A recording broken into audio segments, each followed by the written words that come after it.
What's up, guys? Chase Oliver 68 here, bringing you my classic PPV review series. Today I'm going to be reviewing the Royal Rumble 2005. And if you want a pay-per-view to be reviewed on this channel, it comes every Sunday. All you have to do is comment down below. Comment down below the pay-per-view you want. Now, if someone else also has a pay-per-view that you want and you see it down below and you like their suggestion, just give that person the thumbs up. The pay-per-view with the most thumbs up is a pay-per-view I review next Sunday. I only don't do these reviews when there's an actual WWE or sometimes TNA pay-per-view review for me to actually review. So anyways, guys, let's get started. I chose the Royal Rumble 2005 in Fresno, California. One of my personal favorite Royal Rumbles. This is definitely one of my favorite Royal Rumbles. We kick off the show with Edge taking on Shawn Michaels. Now, at the time, Edge was just turning heel. I mean, he betrayed Chris Benoit at Taboo Tuesday. You know, he pretty much was being really selfish at the time. They were really trying to turn Edge heel because during the babyface run of Edge when he returned in 2004, it wasn't interesting. It was really boring. And so they decided to turn him heel, make it a little bit different, make it a little bit interesting because honestly, most of the WWE fans at that time have rarely seen Edge as a heel. Edge was only heel mostly due to the Edge and Christian rivalry. But back then, during the Attitude Era, they got cheered a lot because they were one of the more entertaining tag teams, even though they were considered heels. But Edge's heel turn was definitely in full effect, and they were trying to get someone that they could, you know, feud with Edge, someone that would make sense to help push Edge up to that next level of heel heat. And they got Shawn Michaels. The match between Edge and Shawn Michaels here, I really did enjoy this match. I thought it was a nice little simple match that they had. It didn't go too long because both men were going to be in the Royal Rumble. And Edge ended up getting a roll-up win over Shawn Michaels in a nice, cheap way. It was a nice, cheap way for Edge to win this match. It wasn't anything glorious. It didn't hurt Shawn Michaels in any bit. It made Edge look like a strong heel heading inside of the Royal Rumble match. It did a good job. And also, like I said, they were trying to build Edge up as a major heel at this time because they were looking for major heels. And Edge seemed like a perfect example. I really did like this match, and so far a good start to this Rumble. Oh, God. Undertaker took on Heidenreich in a casket match. Yeah, you know, I have a lot of problems with this match. One problem is Gene Snitsky coming out in this match. You guys all remember Gene Snitsky came out of this match. And then all of a sudden, Kane. Remember, Kane and Gene Snitsky was having that oh-so-great feud over Lita's baby. It wasn't my fault. Well, it is your fault, Gene Snitsky, because you brought this shit upon us. I really did not like this match. This match was not entertaining, and I felt it ruined some of the great storyline that Undertaker and Kane had with each other. Because remember, back in 2004, Kane literally hated Undertaker. He hated Undertaker in 2003 for humanizing himself, becoming one of them, and then not only that, he buried his own brother alive. Then you have it where Kane pretty much, you know, told Eric Bischoff, I won't go to SmackDown if I get drafted there because my brother's on that brand. You send me to SmackDown, I quit. I'll make your family and your lives horrible. That's what Kane threatened Eric Bischoff for. And then all of a sudden, you know, it was just like they ruined, they made Kane into a human in 2004 by making Kane care for Lita and this stupid-ass baby that was never real in the first place. Like, it was just a terrible overall storyline of what they did with Kane and Lita. They made Kane look really weak, and especially with Gene Snitsky.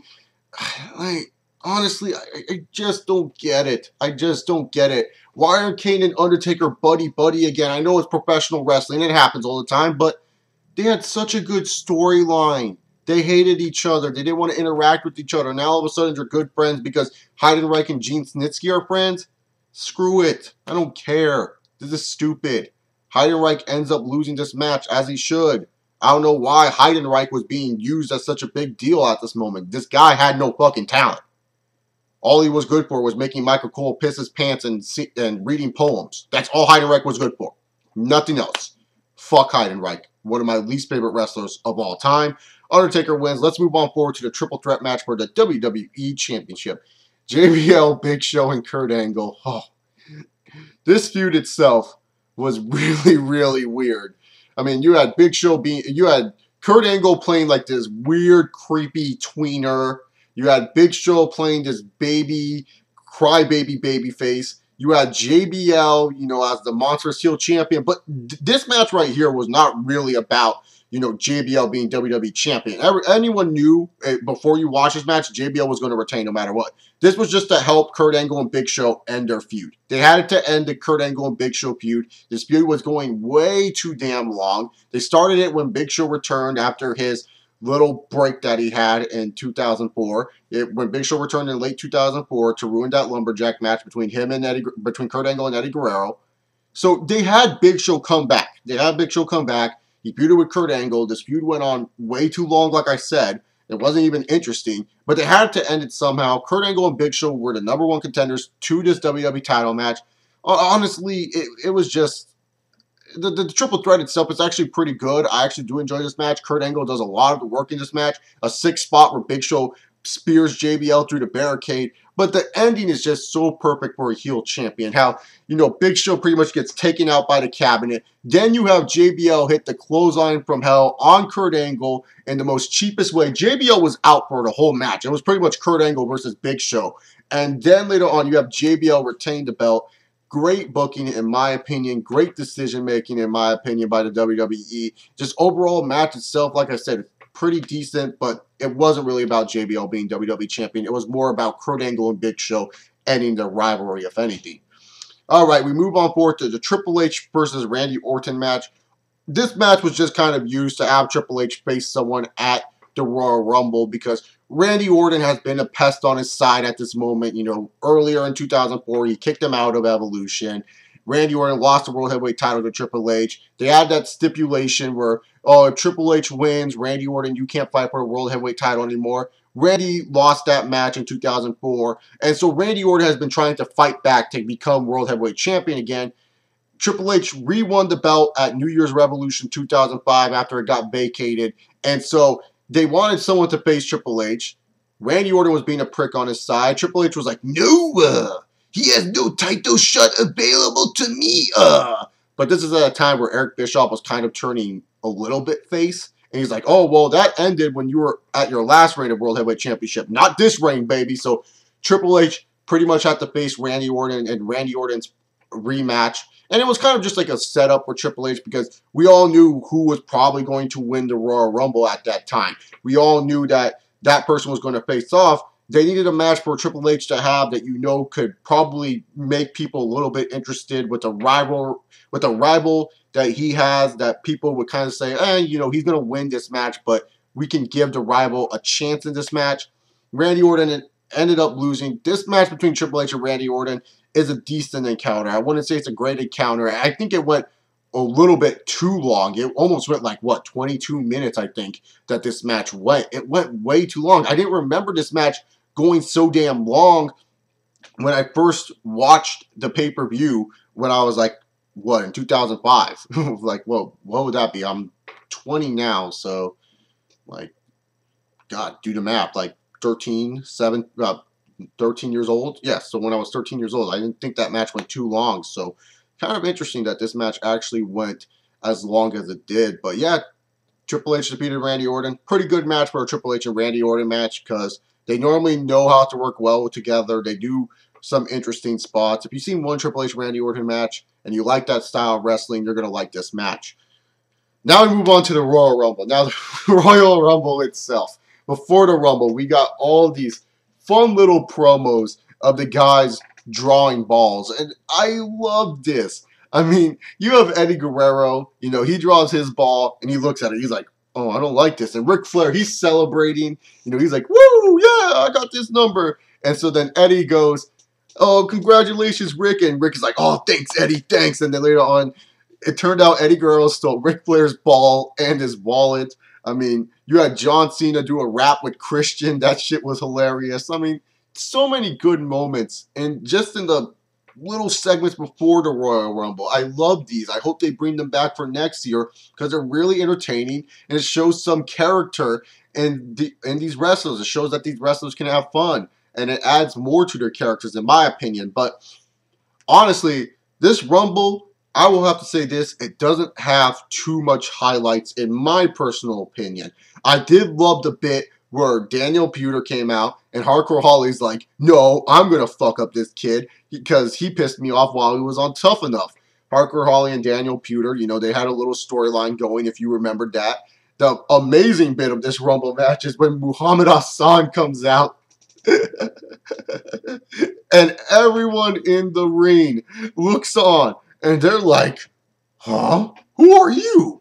Oh, yeah, you're that asshole. You are that freaking asshole that hates America. And everyone teams up against Muhammad Hassan. At the time, in 2005, the Raw and SmackDown feud was really, really hot. I don't know why at that moment, but it was. And Teddy Long came out to cheer on the SmackDown dudes. And Eric Bischoff was there for the Raw dudes and the SmackDown versus Raw guys. It was a very interesting little battle that they had there. Kurt Angle, he ended up stealing, I believe, Scotty 2 Hottie's ball. I think he stole Scotty 2 Hottie or Hurricane. I can't remember who he stole. He stole that person's ball to get inside the Rumble match. Shawn Michaels literally quickly eliminates Kurt Angle. And this pisses off Kurt Angle. Kurt Angle's like, are you freaking kidding me? So Kurt Angle goes, throws Shawn Michaels over the ring. Angle slams him onto the steel steps, setting up for their match at WrestleMania 21. It was just a little teaser that they did, and that was really, really good booking on the WWE's part. Jonathan Coachman doing stupid shit in the ring. Who cares? Because it all came down to the final two, which were John Cena and the Animal Batista. John Cena and Batista look at each other. This was supposed to be the two biggest guys. You know one of these guys were going to WrestleMania for the main event. Hell, if not both of them. This was great build-up by the WWE. I mean, at that moment, John Cena was the hottest thing in the WWE with his little rapping shit and the spinner belt. Batista, there was teases. Remember before Survivor Series 2004 when Batista looked at that World Heavyweight Championship belt and he was thinking to himself he was going to win that damn belt? I do. I remember. So you have this match where the final two are two young stars in your business that you know is going to make you money one day. As Batista would say, dollar signs, dollar signs, dollar signs. So you have these final two men. You have these final two men. And Batista botches the Batista bomb at the end, causing them to go over in the ring. Like, they literally go over in the ring. And, you know, people say to this day, Cena didn't touch first. You know, Batista touched first. Who gives a shit? That's not the highlight. The highlight of this whole Rumble is when Vince McMahon is pissed off. Because we all know that probably the ending segment was supposed to be Batista hitting the Batista bomb and then throwing John Cena out of the damn ring, having him win the Royal Rumble. But no, Batista botches that shit. Vince McMahon comes out as the referees are playing along, doing their best improv, saying Cena won, no Batista won, no Cena won, no Batista won. You know that. You hear Vince come out with no music. He enters the ring and tears both of his quads. He doesn't even get a microphone. He doesn't even want it. He's like, restart the damn match. Between Cena and Batista. That shit ended quick because Batista just hit a spine buster, threw Cena out of the damn ring. Batista is your new Royal Rumble winner, a smart selection in the Royal Rumble winner. Here's a big guy that you know can get some fan support, that you guys been building up for a while, that you really, really think, he has potential. Let's see what he can do. And they have him beat John Cena, a guy the fans like. And it was more of an interesting story for Batista winning this Rumble than a John Cena winning this Rumble. John Cena had multiple different ways for him to get a championship match at WrestleMania 21. Batista really, really didn't have most of those multiple different ways. But him winning this match was very, very, very important to him and to his career. And then that's what ultimately launched the Batista train that would head to WrestleMania 21. And we also how successful it was for the WWE for at least a couple year stretch. But overall, the Royal Rumble 2005, I think, is one of the better Royal Rumble pay-per-views. Like I said, some of the title matches, though, like I said, the WWE title match is not even about JBL, the WWE champion. It's about Kurt Angle and Big Show. So it kind of marks it down a little bit. Casket match, Shawn Michaels versus Edge, nice little short match. And the World Heavyweight title match, I felt it went a little bit too long. The Royal Rumble, it does have some memorable moments, but not ones that will stand for the test of time. Remember, guys, I just watched this shit, so that's how I was able to, you know, talk about all those moments that I remember at least. So, overall, I would probably give the Royal Rumble 2005 a solid B. If you look at what happened during the events, After the Royal Rumble 2005, we did get a Kurt Angle Shawn Michaels feud. Batista got the win here. A right young guy won the Royal Rumble. You know, Undertaker wins against Heidenreich. That's always a great decision. You're building up Edge as a heel. Triple H retains the World Heavyweight Championship. Kurt Angle and Big Show ended. You know, they did the little things right. So that's all I got to say. Thank you guys for watching. Remember, the schedule of videos is right here. I have to do a little bit of schedule realigning. Check out all my other videos on this channel. If you guys like me, subscribe down below. Like this video, dislike this video. Anyways, guys, I'm out of here. Follow me on Twitter. Have yourself a good Sunday night. Peace!